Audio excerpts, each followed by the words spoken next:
there's a pattern to the speakers, which is to prepare you for what they're about to say. They'll say the thing and then they'll repeat it. A lot of it is really tuning into the adjectives that somebody is using. So the adjectives are almost like road signs in terms of which direction the person is coming from or which direction the person is attempting to go to.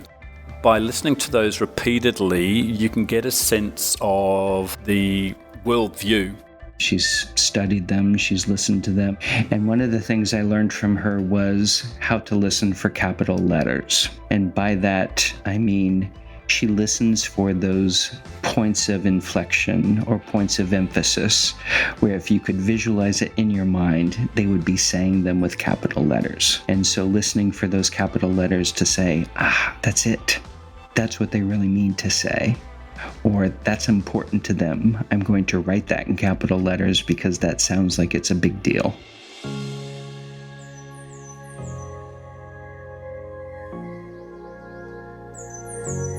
Deep listening, impact beyond words.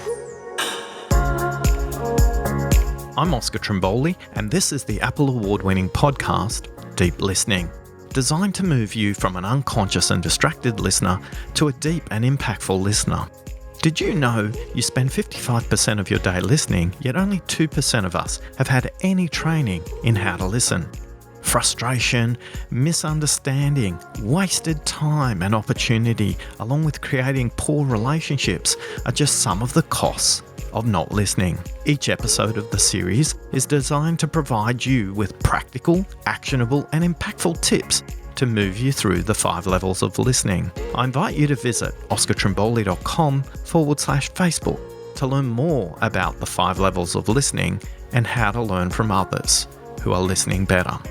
Joining me is our co-host, Nell Norman Knott, who will ask the questions that you've been asking and asking me the questions I haven't considered to help make you a deep and impactful listener. Welcome to Level 3, Listening for the Context. Today, we'll provide you with the recipe to understand what it means to listen to your context, to listen to their context, and to listen to the context of the conversation. Context is all about the backstory. It's what comes immediately before and after a particular phrase or a story that makes up part of the conversation. It's about the framework. It's a scaffold that keeps the conversation together in your mind as the listener, in the mind of the speaker, as you and them progress the dialogue. Context has many influences. It has influences from past events, the current situation you're in, and possibly what's to happen in the future. If you think about context as a word, its origin meanings, the Latin origins of the word gives you great context because it's made up of 2 parts. The first, the Latin word con, means pull together or to weave. So weaving together the dialogue is the linguistic origin of the word context. And when we weave together all 3 parts of the recipe, your context, their context, and the context of the conversation, it's really important to understand that context is 3-dimensional. Context is about patterns and language, especially understanding the backstory. So today, Nell and I are going to provide you with some tips, some tricks, some techniques, and some questions to help you see the context in every conversation and use it productively. You see, context spans cultures, teams, organisations, countries, languages. It spans how you deal with time, whether you speak about things as an individual or whether you speak about things as a collective, as a team or an organisation. It's when you unlock the context. That's the difference between a really frustrating and circular conversation that seems to go nowhere. It's like being stuck in a holding pattern in a plane, circling around the airport, waiting for your turn in the conversation. So your conversation without context, it's just stuck. You're not clear about the context, And the cost of not listening to the context is huge. And it typically results in frustration, not only for you, but equally for the speaker as well. Now, thinking about context, what does it mean for you when context isn't there? What you said, Oscar, about knowing the backstory really resonates with me, because I had an experience where I had been off on maternity leave with my daughter, and this was maybe about 5 years ago now, and I'd been at LinkedIn prior to going on maternity leave for 4 years. So I knew the company really well. I knew it inside out. I'd seen it grow from a little office of 10 people in Sydney on Pitt Street to bigger premises that were all singing, all dancing, and, stand-up desks and everything. And then I went off 12 months, great time with my daughter, and I was super excited to come back to work because it was a great team there, and I felt comfortable. It was a place where I really felt at home. The thing that stood out to me was I got straight back in. I was going to meetings and I was getting involved in projects, and just felt like something was missing, because I'd had the last 12 months off when obviously everybody else had these conversations and meetings about projects, and things had happened, things had changed at a global level. They brought in new systems, new processes that I just wasn't familiar with. And I can see from an external outsider's point of view, from other people that were seeing the situation I was in, they didn't know what I didn't know, and I didn't know what I didn't know. And so I literally didn't have that backstory of what had happened over the last 12 months. And, I thought about it, and I do quite like thinking about things visually. And for me, it was just like I had this giant jigsaw puzzle, and I was trying to put things into place and trying to find the pieces, but there were all these gaps all over the place. And I'd sit in conversation and think, I have no idea what you're talking about. So when you say to me, what does context mean to me? That is an experience which shows me how much not having the context can make a big difference. And when you're coming back, you're probably familiar with the people and you're lost. What did you do? How did you come up to speed on the context, or did you just kind of move through the conversation guessing? What happened? It depended a lot on the context.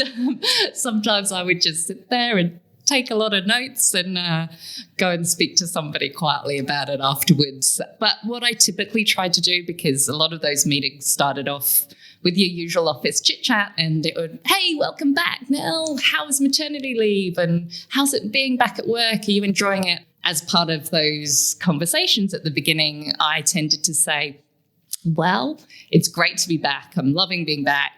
What it feels like is I've got this giant jigsaw puzzle and I'm trying to piece it all together because there's a whole load of things I don't know that I missed out on. And in that way, I subtly hope to set the scene that if I asked some pretty stupid, simple questions that everyone else in the room knew about, then that was why. That was where I was coming from. And working with a number of employers of choice, organisations that have won awards for the way they help people out in transitioning back from maternity leave, one of the things they all do really well is they invite the person who's on maternity leave into the team meetings at least once a month. Now, it's up to them about whether they turn up, and I can guarantee you everyone would love to see the baby, so that has never been an issue with the clients I've talked to. Yet it keeps you in the context. It keeps you dancing across the top. It gives you a template for this jigsaw puzzle that you're trying to piece together in your head. So for those of you out there who are leaders working with people who are away on maternity leave, don't leave them in that big gap. Don't throw the jigsaw puzzle pieces on the table the day they get back. You can definitely set up the context well in advance. And also any type of leave, go away for a couple of weeks, or any type of scenarios as paternity leave. I think progressively we're getting more flexible as organisations to allow people to have time out. So there's going to maybe be more moments where people do have that kind of experience.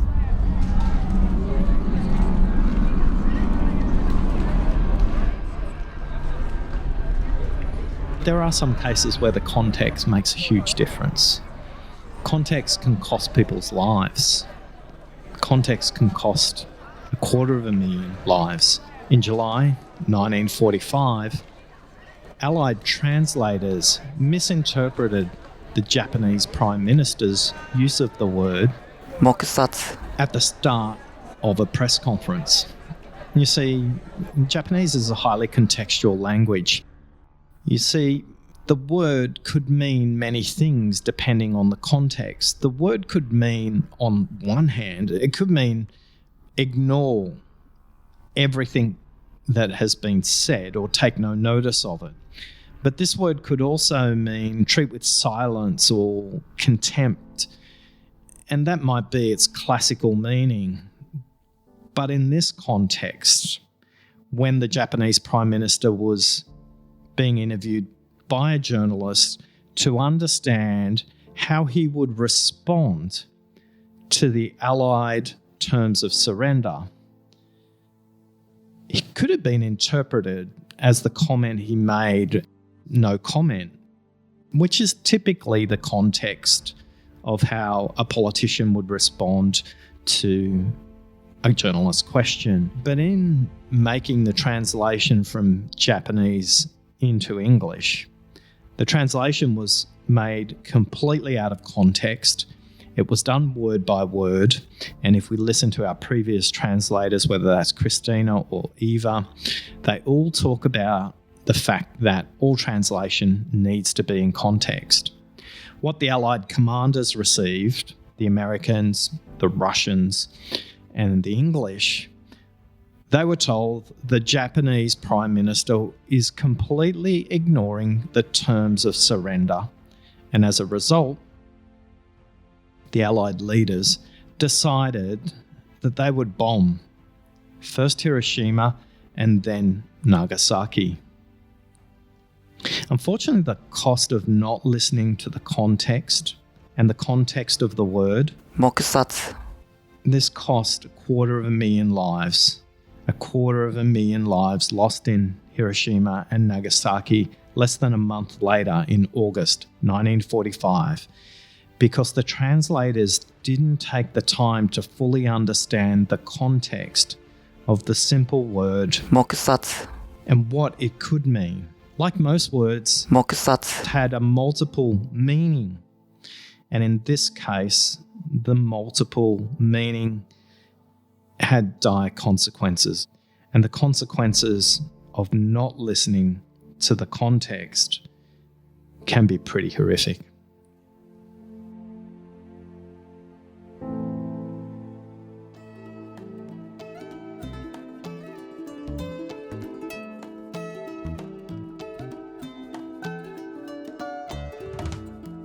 I was speaking to somebody a couple of weeks ago and they just said, I finally understand what you mean when you talk about listening in Technicolor, Oscar, because we were going through context with them. And I think for a lot of us, we come to the conversation completely skating across the top of the context. And I think a lot of context has to do with the backstory and the history that both of you bring to the conversation. It's a lot to do with assumptions. You talked about listening in Technicolor. Can you give us the context around what you mean by that? The context was I was running a training course and my opening line is all of us see in colour, but we listen in black and white. So most of us only listen in two dimensions. We listen for what we see and what we hear, but there's only really two dimensions of that. And we've already gone just on level 3 and listening for the context. There's another 3 dimensions there. And if it was a mathematical formula, not that I'm good at them, but it would be context to the power of, is it cubed? What's after squared? Is it cubed to the power of 3? And I want to make sure that all of us are conscious of our mental models and we have a way to use context as scaffolds and frameworks to bring the conversation to a more effective place. The context is a lot about the relationship. And we spent some time talking about that, particularly with that email example. But ultimately, and more importantly, it's the context of the conversation. It's the actual dialogue itself that we need to be conscious of. Because a conversation is created at a point in time. It's really unique. It's, in this case, it's 3-dimensional, and it's the only thing that unifies you as the listener and me as the speaker. So it's unique at a point in time, and circumstances and the point in time it's at means that we have to listen differently today than before you went on maternity leave, as an example. And I always say dialogue is like a living organism. It exists at a point in time, and it only exists for a fraction of a second. Without the context, Nell, the opportunity for misunderstanding is huge. And it's huge because it's a simultaneous equation. You and I are talking. You're listening, I'm speaking, I'm listening to you, you're speaking back, and it's only going to exist at a point in time. I think of it like a dance that you need to maintain some level of balance. You have to understand who's leading, you have to understand who's following, and that might change because the music might change, the context of the conversation might change. Now let's think about the context as being bound by a series of assumptions. Some you may be conscious about, some are explicit, some are declared. Usually, though, most people aren't even aware of the assumptions. They're not aware of the assumptions that they have. They're not even aware of the assumptions the speaker has. So it's really critical for all of us to notice our assumptions. If there's one thing you want to take out of this episode, is context, is the backstory. Without the backstory, the foundation of the dialogue is completely undermined. Context is what happens immediately before and after a particular phrase or a set of dialogue that you're discussing. This way of thinking helps us all create something that has a beginning, a middle, and an end. You see, the context is influenced by historical events from way back in the past. It could be how they grew up with their parents, it could be where they're born, it could be the language they learnt at school. But the past might also be the immediate past, the last conversation they had or the last meeting they had. Your context is your mental framework. Context has three elements: your context, their context, and the context of the conversation. What you bring to the conversation is just as important as what they bring to the conversation. It could be a set of experiences on this particular topic, or it could be the lack of experience on this particular topic as well. Your context is unique to you, as their context is unique to them. But as we put those two things together, we get a really unique circumstance whenever we bring a group of people together, whether that's two people in a dialogue or a team meeting in a dialogue. Unfortunately, though, for most of us, the assumptions that underpin our context aren't even conscious to us. We don't even realize that. Some of them are so subconscious that they come at a cost. Now, one way to think about context is always to think about it as the backstory. If you can think about, do I know all the backstory here? And sometimes context is like walking into a living room where somebody's been watching a movie and they're halfway through it. You sit down, you try and piece the characters together, but it's not quite the same experience as if you start the movie at the beginning. Let's jump into a movie that's halfway through. An 18-year-old contestant is on a TV quiz show. He seems really smart. He seems really clever. In fact, too clever. He answers most questions without a pause, with no misstep, and as a result, he's currently being investigated by the police. Now, this could be many movies now, but let me describe exactly the same movie with a bit more backstory. Jamal is an orphan. His mother was killed in a street riot when he was 5 years old, and for the next 13 years, Jamal and his older brother Salim live on the streets in Mumbai until they're kidnapped by a gangster who uses children to pickpocket and beg for money. Jamal navigates his way through the slums and ultimately is employed in Mumbai in a contact centre where he's trained to learn all kinds of trivia about TV shows in the West, which makes him an ideal contestant for a TV quiz show.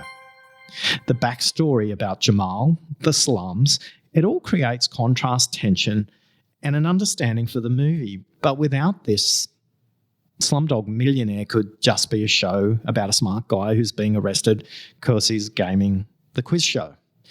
But for most of us, what we do is we say, smart guy answering all the questions, being investigated by the police. It only took me 30 seconds longer, Nell, to tell the full story about Jamal. Now, I know Slumdog Millionaire is by far one of your favourite all-time movies. Yeah, I can guess that movie from your first iteration of the storyline, which helps make that point that if you were in that meeting room and you start a topic, there may be some people in the room that immediately get what you're saying. But as you so eloquently put it, when you explain more of it, that just means that everybody in the room understands the context at which you're discussing that topic. So no time is wasted when you invest spending a little bit more time talking about the backstory.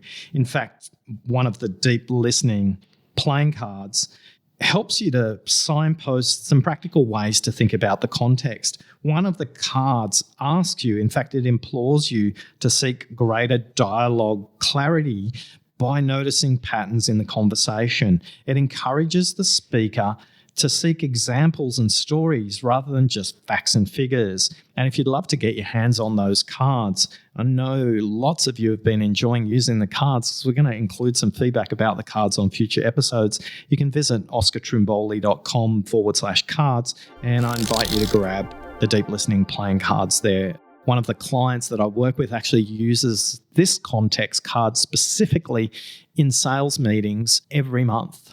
And they use that card to bring to life what is missing in the customer's backstory that they're trying to sell into. The room actually, Nell, splits into two. One half of the room plays the customer, the other plays the organisation. They swap roles, but they ask questions about the context and the backstory. They ask questions about who else is affected if this was to be a project. Who else besides these people would be affected? And all of a sudden they unpick really quickly a lot of context they haven't asked. Initially they said it felt clunky, but it's now part of their operating model. And a new person came along and the sales leader opened the box of playing cards and they thought they were joining a cult because it looked like a little Bible that they were about to read. Pack of tarot cards. Maybe it was tarot cards too. I'm curious though, Oscar, because I think so often you can be in those situations with a customer and you have the set questions that you would ask. What are your challenges that you face? What are your plans as an organisation? And how do you come up? I think you get in a routine of asking set questions. Like, how do you break that habit? How do you think of, practically, what are the things that you can be doing in those scenarios? About 4 weeks ago, I was asked what's the difference between distracted listening and deep listening, and it comes to the question you ask. If you're asking those questions, your orientation is to help make sense of it yourself. So the questions you need to ask in those situations are not for you. In fact, that's why the questions come across as mechanical. Deep listeners help the speaker make sense of what they're saying, not themselves. That's why deep listening is easy, why it's light and why it's impactful. The kinds of questions you need to ask at that point, Nell, aren't these mechanical ones. And quite often they're scripted, sales people, lawyers, accountants, people who are in advertising agencies, anybody who takes a brief, a doctor, a physiotherapist, a dentist. All these people have a script in their head, which means their orientation is on themselves rather than thinking about the collective. So it's not about your orientation being exclusively on the speaker. How do we make sense of this conversation? But particularly for them, in that moment where you're struggling with what's the question I should be asking at this point, sometimes the most potent question is to simply say, what else? Or tell me more. And do that in a way that helps them understand the past of this much more rather than the future of this. So in the brief-taking professions, in the sales professions, all those organisational contexts you talked about there, Nell, most of those questions are going to be orientated to the future.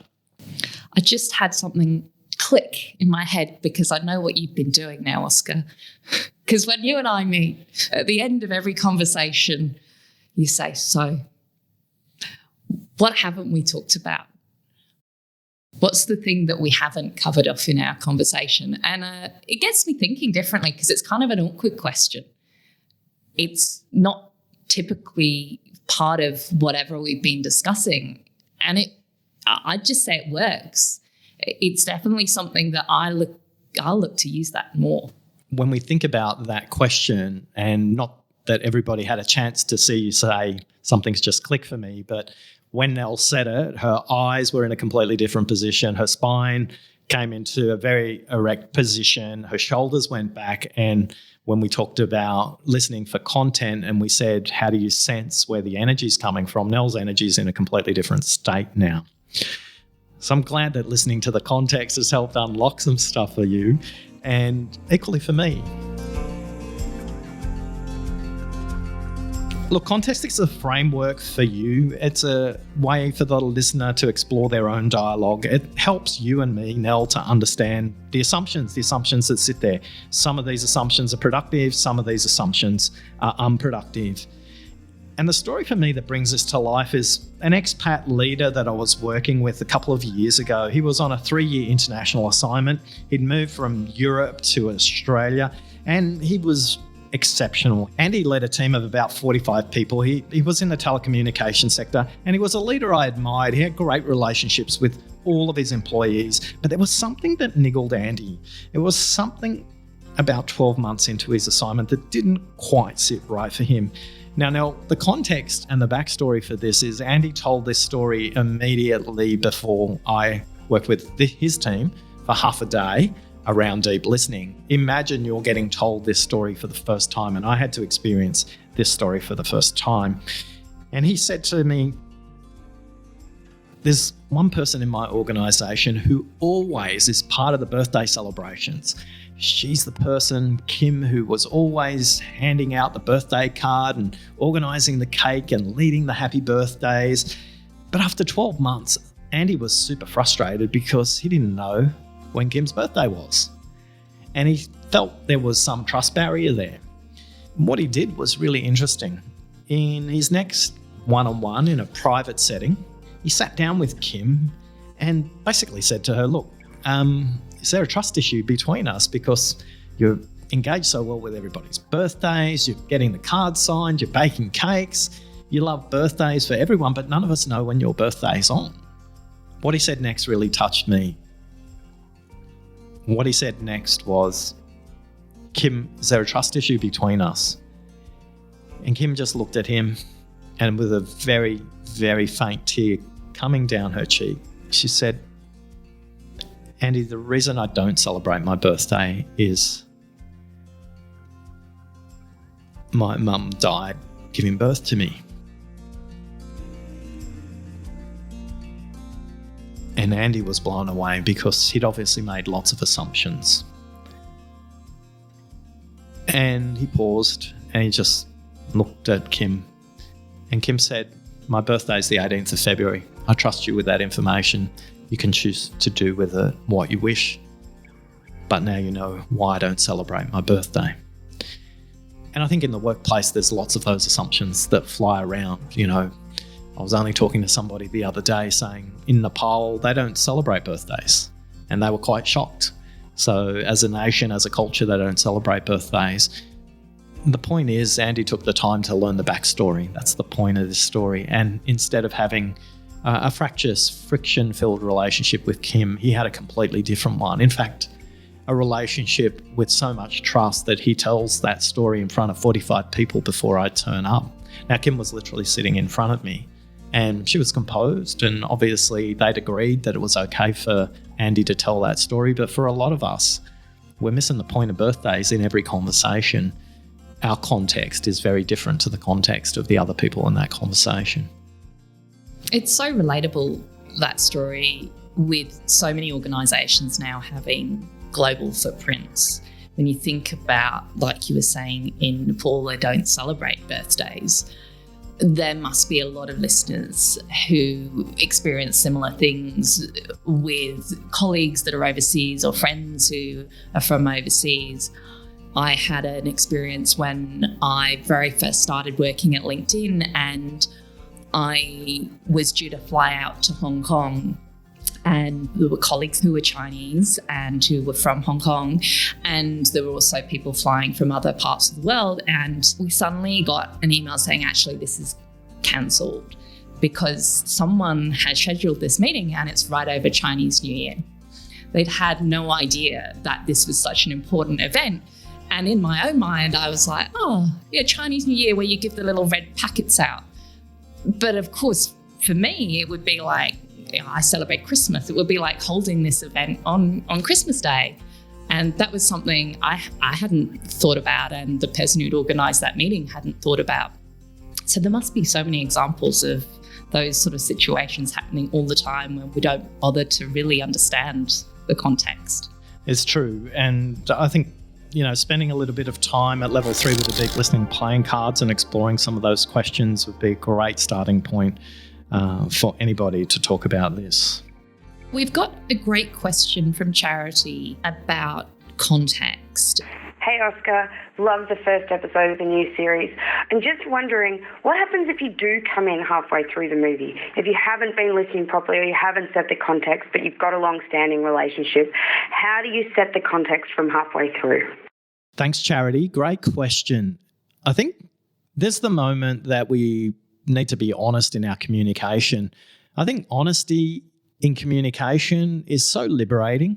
I'd say the simplest thing you can do is be honest and say, I'd love to know a little bit more about this topic. Could you just go back a little bit further, because I sense there's part of this backstory I'm missing. And I think if you signal backstory in your language, that allows the speaker to take it as far back as they think necessary.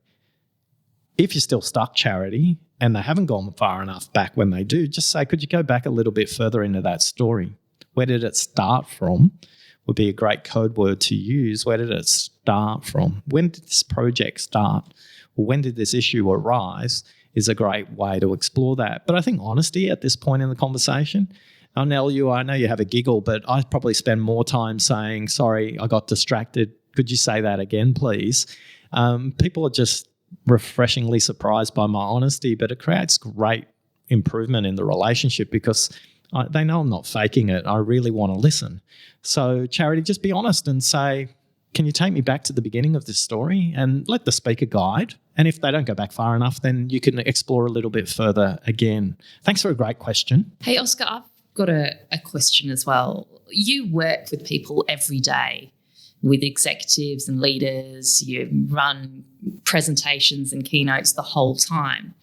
When people come to you and ask you for help in listening to the context, what do you advise them, in addition to what you've just told Charity? Talk me through where this became an issue, or talk me through where this started, or what's brought us here today. That's one I use a lot. Thanks for inviting me to the meeting. Inside your organisation, what's brought us here today? And a lot of the time, someone will lead that part of it. And then I will say, I'll take an external orientation and I will say, for me to make this really effective for the audience, what else in the backstory do I need to know? Because they've lived the backstory. And all of a sudden, other people in the room are engaging differently in the conversation because they have a different perspective. So I think in your consciousness to be going, who am I here for in this moment? Because quite often we're not here for our own progress, our own learning, particularly when it comes to the keynotes. People comment to me, so I'll always ask, what happens immediately before I get on stage? But I also ask, this time last year when you had a similar presentation, what happened? And what happened in between? And they're filling in their own backstory and what's happening in that moment. I'll explore with them to go, so how did you sustain that change that speaker spoke about? I can remember one recently where they just went, wow, we didn't even think about that. And I said, listening is a practice, so we want to be able to sustain change. So for me, it's what happens immediately before I step on stage. Equally, who's coming after me? When are the breaks? Did they have a party the night before? Because they could be turning up hungover, particularly in Australia. I feel like that is some great advice for anyone who is listening that's planning their next corporate event. And it's something I wish I knew all that when I've been planning events in the past, because I would consider that agenda very differently, knowing what you've just said now. And for a lot of the people I work with, Nell, they realise that in that moment I'm role modelling deep listening. In fact, I can remember Michael a couple of years ago, I was doing an event out at Manly, a beautiful part of Sydney. For those of you who haven't been here, if you had to come to Sydney and you want to go to Bondi, make a point of also going to Manly. They're both beautiful beaches in different ways. And he said to me at the end of his brief to me, he said, but I've already learned so much from you about listening just by watching you in action. And I think that's the tension I walk with every day, Nell, is how do I be deep listening rather than do deep listening? Because it becomes a little bit easier for me. So that's how I bring context to life when I'm taking the brief. Thanks for sharing that. I feel like that is a little glimmer of an insight into Oscar's brain and the way that you think, which is probably a pretty amazing place to be, I think.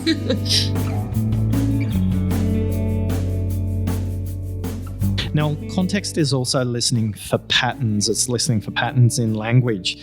I had the opportunity to listen to world-class listeners, Sarah Manley, Michael Henderson, and Anthony Weeks. Sarah from episode 3, Michael from episode 5, and Anthony from episode 18. Spectacular examples of listening to what's repeated, noticing how adjectives are used consistently to create context, and also listening for the capital letters in the conversation to notice the patterns that the speaker is using, because we want them to become conscious of what they're doing. And for a lot of us, we speak in patterns.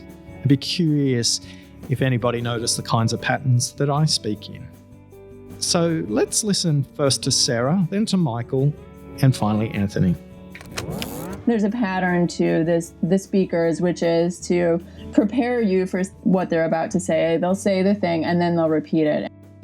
A lot of it is really tuning into the adjectives that somebody is using. So the adjectives are almost like road signs in terms of which direction the person is coming from or which direction the person is attempting to go to. By listening to those repeatedly, you can get a sense of the worldview. She's studied them, she's listened to them. And one of the things I learned from her was how to listen for capital letters. And by that, I mean she listens for those points of inflection or points of emphasis, where if you could visualize it in your mind, they would be saying them with capital letters. And so listening for those capital letters to say, that's it. That's what they really mean to say. Or that's important to them. I'm going to write that in capital letters because that sounds like it's a big deal. I'm wondering if you've noticed any patterns in the way I speak during this episode, or looking back at past episodes and the way I speak. Are there any patterns you notice in the way I pose questions to the people I'm interviewing? Do you notice any patterns in the style of questions I use, or any patterns in how I use silence, for example? And that all creates the context. One of the things I do deliberately is use pause. I always try to help the speaker explore and reflect about what they've said, and more importantly, to explore what they haven't said. If we remember the 125-400 rule, as well as the 125-900 rule, it applies equally for the speaker as well as the listener. I have 900 words in my head right now, and it's really frustrating because I'd love to get them all out, but I can only say about 125 words a minute. And for Nell listening to this, I know it's frustrating for her too, whether it's Nell or Jenny, my wife, Lauren, my stepdaughter. They always say, Oscar, why do you always start your sentences halfway through your thoughts? We always feel like we have to catch up. So Nell, are there any patterns you notice in the way I speak? When you first told me that as people we think at 900 words a minute, I sat there thinking, Oscar, you probably have more than 900 words that are going through your head. Because when we first started working together, I would agree with Jenny, your wife, that you did start talking about topics, and I would have to very quickly try and think, what's he relating to? Where are we going to now? Are we talking about this event? Are we talking about this customer? Are we talking about the podcast? Because you would bounce from one thing to the other. And I think you were relaxed in that scenario, and all of the information was just there and it was kind of coming out. I also noticed when you're very deliberate and thoughtful in the way that you're speaking as well, such as you exhibit on the podcast. And one of the things I know I struggled with was how I interrupted you in those thoughts and what kind of questions I would use to get the information that I needed, which is something personally I've struggled with. For years, I thought I'm not good at asking questions. I just don't know what to ask. I feel like I want more information, but I don't know how to elicit that information. And one thing that stood out to me is that I asked a lot of why questions. And why questions are kind of easy questions. Why are you saying that to me? Like, why do we need to do that? And when I listened to episode 2 that you recorded with Alan Stokes, it was like a light bulb went off in my head. And I realized that Alan says why questions are loaded with judgment. And I thought, that's why people don't like it when I ask why questions, because it feels like I'm judging them. I'm not. I just want to get the information out of them. So you've taught me, working with you and understanding more and more about deep listening and going on this kind of listening journey myself, that for me, I need to consider more the types of questions I ask and how I'll ask them. And when you or anybody else that I'm talking to, Oscar, comes to me halfway through the backstory, they don't offer that backstory. How do I need to think carefully about how I structure those questions and use things like I'm curious and I wonder and what and how questions, which Alan talks about so beautifully in that episode. Always remember this. Most of the time you got asked a why question from your parents the first time is when you did something wrong. Why did you do that, Finn? It may be something that you say a little bit more often than you want to at the moment. And our minds are coded, that hard part of the brain that's connected most to the fight or flight mode. When we hear why questions, we're propelled straight back into the judgment of our parents in that moment when they ask, why did you spill the milk? Or why haven't you cleaned your room? And all of us just need to be conscious of too many why questions, particularly at the front of the conversation. Towards the end, after you've had the dialogue, it probably works. So you raise a good point, and Alan makes it beautifully. And we're going to spend a lot more time with Alan in the next episode where we go and explore what's unsaid. Pattern matching and pattern noticing is the most important things we actually do as humans. It's one of our survival instincts. And sometimes we notice patterns too quickly, Nell, and sometimes we don't notice patterns at all. Patterns are coded into our assumptions, and our assumptions are put there so we can get through life faster. We don't want to question the assumption that there's gravity on the earth every day. The minute we step out of bed, we're just going to assume that it exists. So that's an example of a really good assumption. But in a lot of dialogue and in a lot of discussion, sometimes we need to surface assumptions, and that's really important. One question, Nell, that I find really powerful to explore patterns and context is simply by asking the speaker, what patterns have you noticed in our conversation so far? And that's not designed for me, because in my head I might speculate what patterns exist. I can guarantee you now, every time I ask the question, the patterns they come up with, completely different. And the potency of that is it's their noticing, and if they do the noticing, it's more powerful for them, particularly if you're trying to help somebody to make a change. And one of the things I'd often ask organisations that I work with is, what are the habitual things, what are the rituals that this organisation does, because that's an example of organisational patterns as well.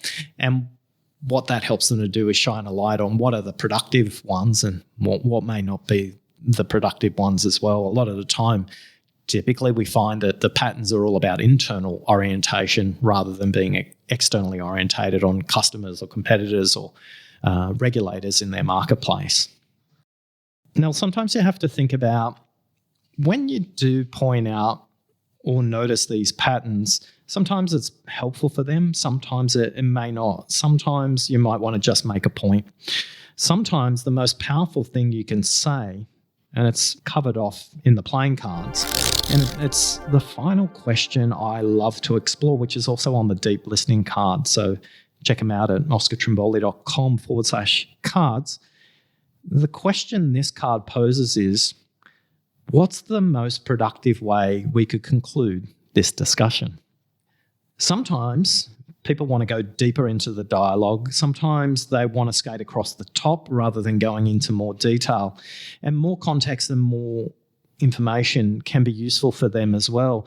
The trouble, Nell, with that question is most people ask it like with 5 minutes to go, where they need to ask it for a 1 hour meeting at the 30-minute mark or the 40-minute mark or the 45-minute mark, where you can actually do something with that information.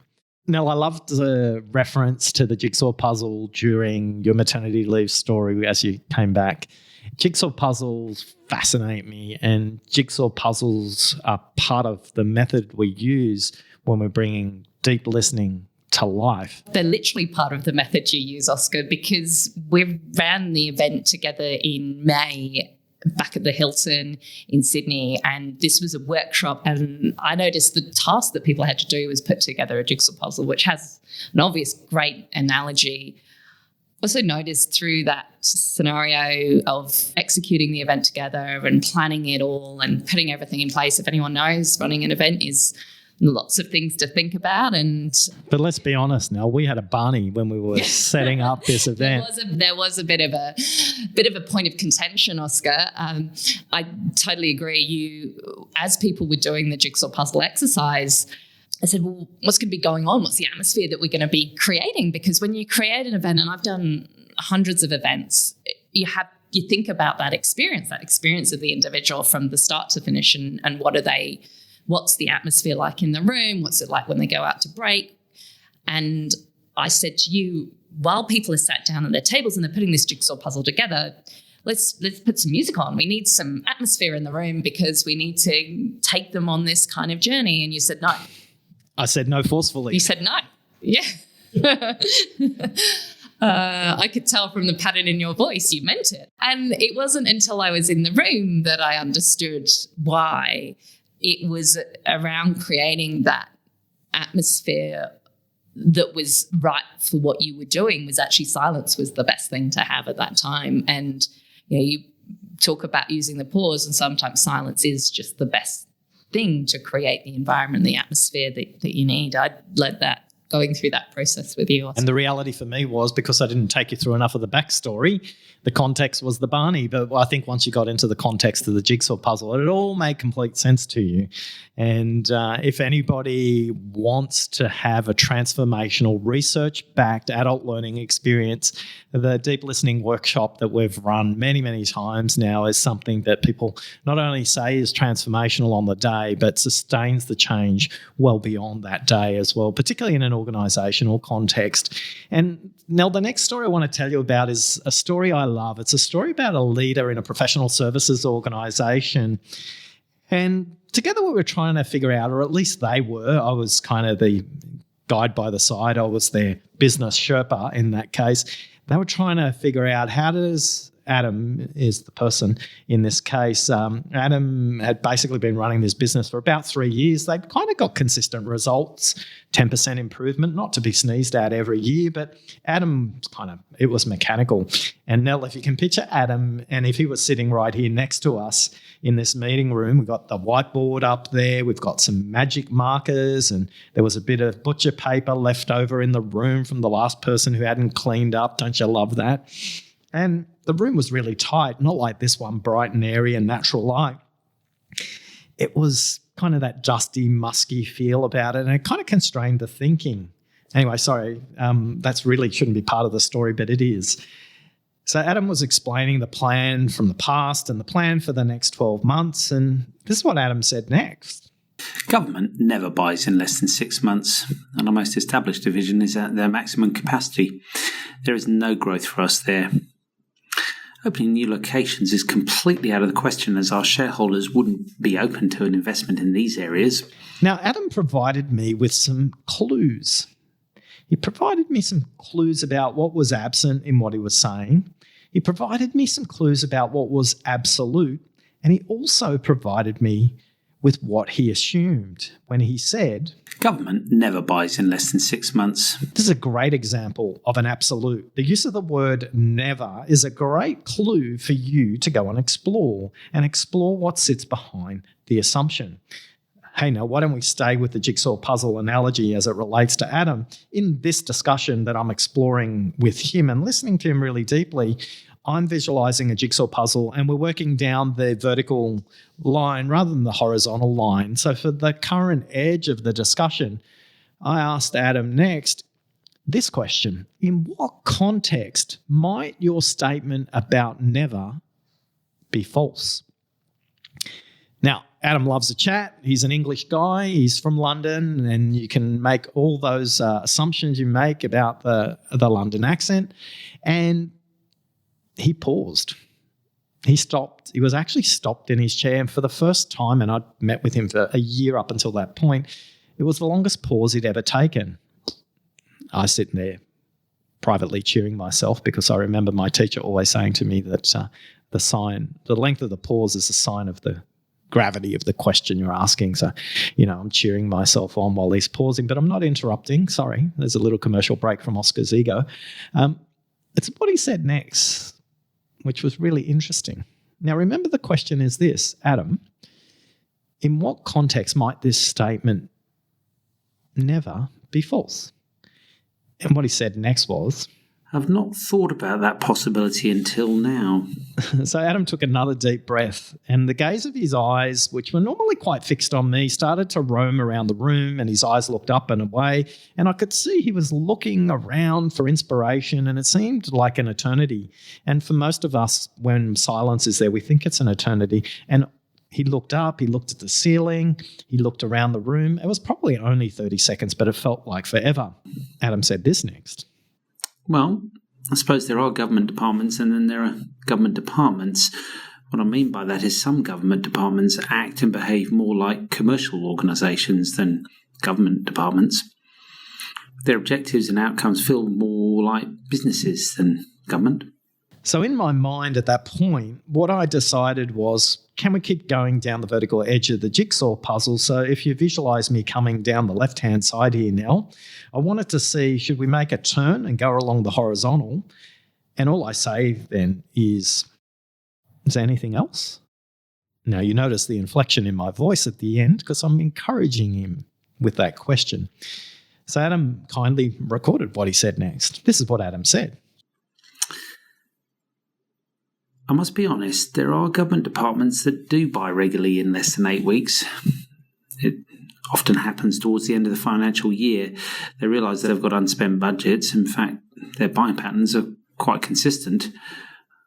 I should look back in our accounting records for the last 3 years. And now there's a huge change at this point. If you can visualise, Nell, this big sheet of A3 paper, he's actually got a pad that he carries around with him, and it's like a sketch pad. The kind that an artist would use. It's pretty old school in an era of iPads and laptops coming to a meeting. Adam loves capturing diagrams and concepts and pictures and diagrams, and he loves to sketch. And so he starts to sketch on this pad, and he starts scribbling with some really thick, dark pens and starts scribbling notes and draws diagrams, and he's showing different government departments and connecting each of these. But what I notice in his beautiful drawings is each government department is drawn as a bubble, and each bubble has a different size. And all the sizes are somehow connected together with arrows, and he draws stick figures of who he knows in those organisations.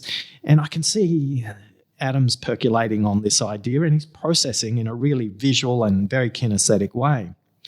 Now, at this point, I'm guessing Adam doesn't want to go and explore the jigsaw puzzle anymore. He's probably figured out what he needs to.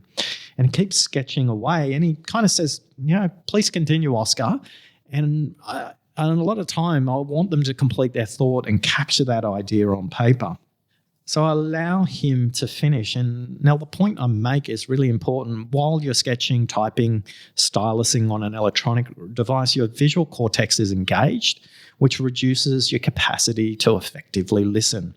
So in that moment where other people are taking notes, give them the time to complete their note-taking, and that will help them understand their context better. I waited until Adam finished, and then I simply said, I'm curious, what are you thinking about now, Adam? And he takes a really long pause, probably longer than the pause before. Now, remember, Adam's someone who loves a chat, and I am cheering again because I felt like I finally stopped him in his tracks. He always loved to fill the silence. And what he said next really transformed the way I think about the importance of context and exploring assumptions. Well, wow, I'm really surprised about how much opportunity sits in just one area of the organisation. I need to think about this more carefully. Helping Adam explore his mental jigsaw puzzle here was helping him to define the context of his own meaning. It wasn't there for me to understand the context. It was there for Adam to understand the context. The story with Adam is fascinating in itself, and how he went on that process of discovery. It was when you said the gravity of the question is in the pause that follows it. I think that's something that I might take with me to help myself in scenarios where someone doesn't immediately come back with the answer, and you don't feel like you've bamboozled them with a really stupid question. But be careful, Nell. The opposite is true as well. In asking those deep, intense questions, it can come across as intimidating.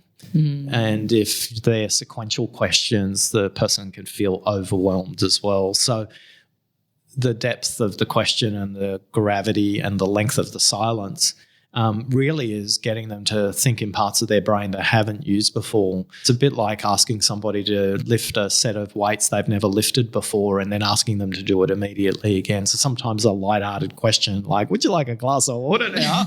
Mightn't be a bad thing. Or a cup of hot chocolate in your case, Oscar. I broke my duck, Nell, on my birthday. I took your hot chocolate out and made it. Nearly 7 months after you gave it to me as a Christmas present.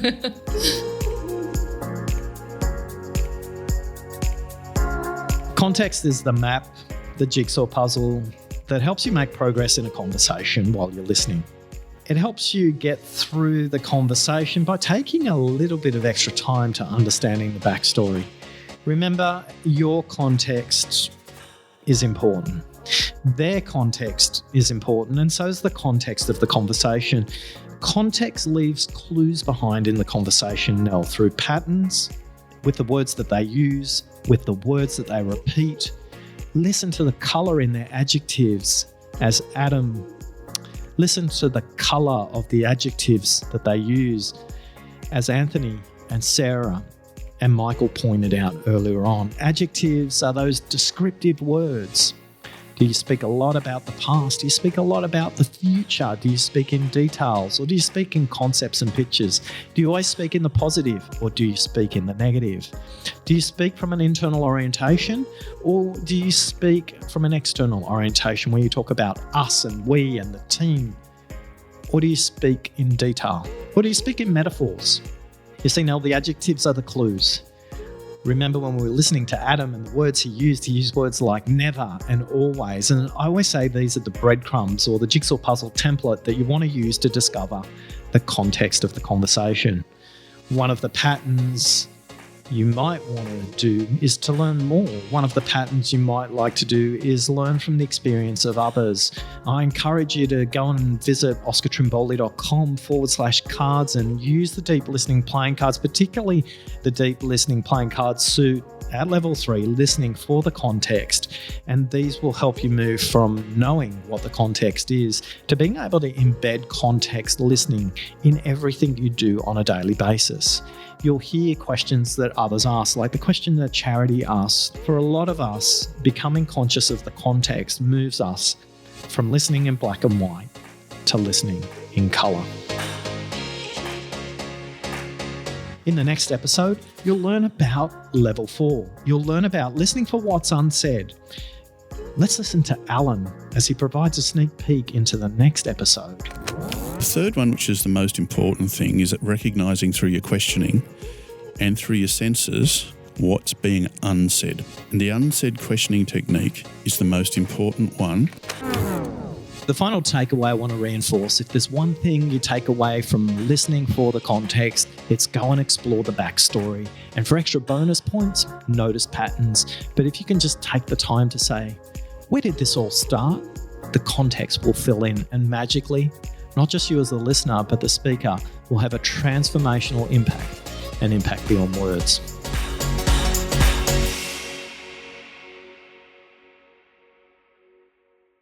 Hi, it's Oscar, and if you're still listening now, you're probably a really loyal, deep listener. I'm building an online training program for managers in organisations.